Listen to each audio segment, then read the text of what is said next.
how does RTD works. So guys, over here in this image you can see this is a simple RTD which stands for resistance temperature detector. So guys, from the name itself we can conclude that whenever there is a change in the temperature occurs, that will result in a change in the resistance of the RTD element.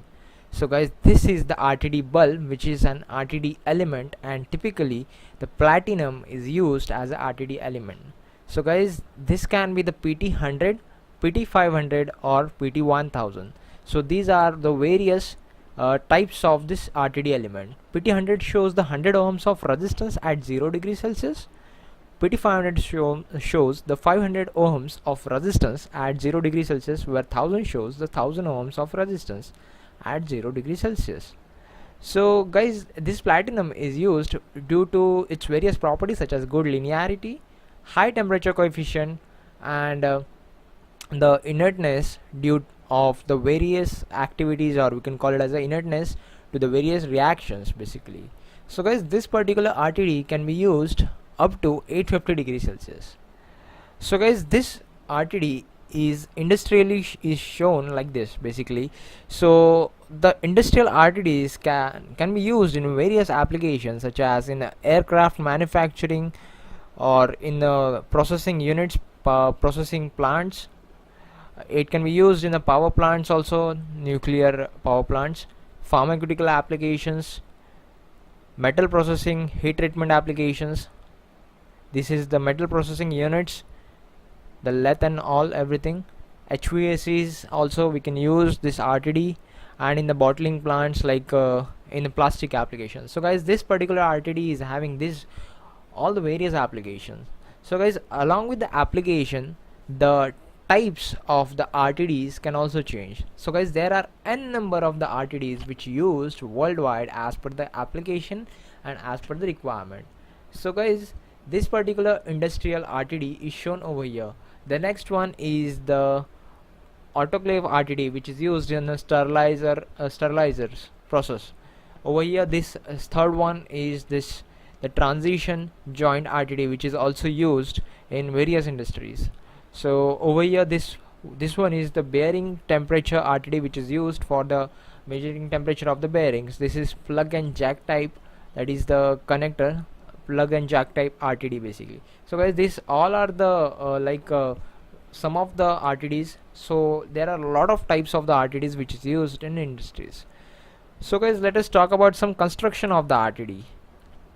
So guys, what and how does exactly the RTD is constructed? So basically, first of all, the reference standard is very essential. As per we have seen in our previous videos such as pressure gauges, temperature gauges, there is a reference standard. Over here, this is the set of organization which sets a different standards and having a different alpha value, also it having the nominal resistance which is shown in ohms. So guys, typically this the standard which is used is IEC 751 1983. So moving ahead, next is the version. The version can be fixed, adjustable, or the nipple union nipple.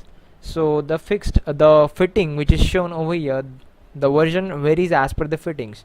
So over here, this is shown is the nipple union nipple, that is the extension. So guys, that was the version basically. The next one is the sensor. The sensor we have seen, that is PT100, PT500 and PT1000. Next one is, and very important, that is the accuracy. The accuracy can be of class A and class B type, depends upon the requirement. The wire configuration over here, that is of the 2 wire, 3 wire and 4 wire. So guys, whenever resistance, that is the element, is connected like directly white and red, that is the 2 wire configuration over here, which is 2 wire is used on the both sides of the resistance. The next one is the 3 wire, that is over here, this white is connected on the one side and the red is connected, 2 red wires are connected on the other side. So in the next one, 2 whites and 2 reds are connected on a different sides of this element, that is the 4 wire configuration.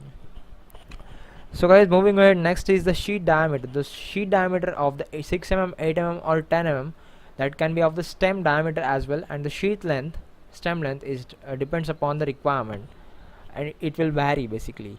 So guys, next one is the enclosure. As we have seen over here, this is the enclosure is nothing but the head of the RTD. So basically this can be of the weatherproof head, or we can call it the FLP flameproof head, or the ATEX certified head. The enclosure material is very important over here. It can be of the SS304 or else SS316 in pharma applications, or it can be of die cast aluminum basically. So guys, the cable entry in the enclosure is also another parameter. So guys, over here this is the cable entry. So the cable entry can be of the half-inch BSP NPT female or half-inch BSP female. So moving ahead, next is the process connection. The process connection is nothing but the fitting, as we have seen over here. So this is the typically the threaded process connection having the male ends such as half-inch NPT male, half-inch BSP, 3/8 inch, it can be anything. So guys, that was the construction of the RTD. So guys, so far in this video we have seen the how an RTD works basically, its applications, its types which will vary as per the application, and its construction. So guys, I hope you like my video. If you like my video, please hit like, do thumbs up, and guys, if you have any doubts and queries, please do comment below. Also guys, please do share all my videos to your social networks and to your friends and family. Also guys, don't forget to subscribe to my educational channel, Engineers Academy. Thank you so much guys for watching this video.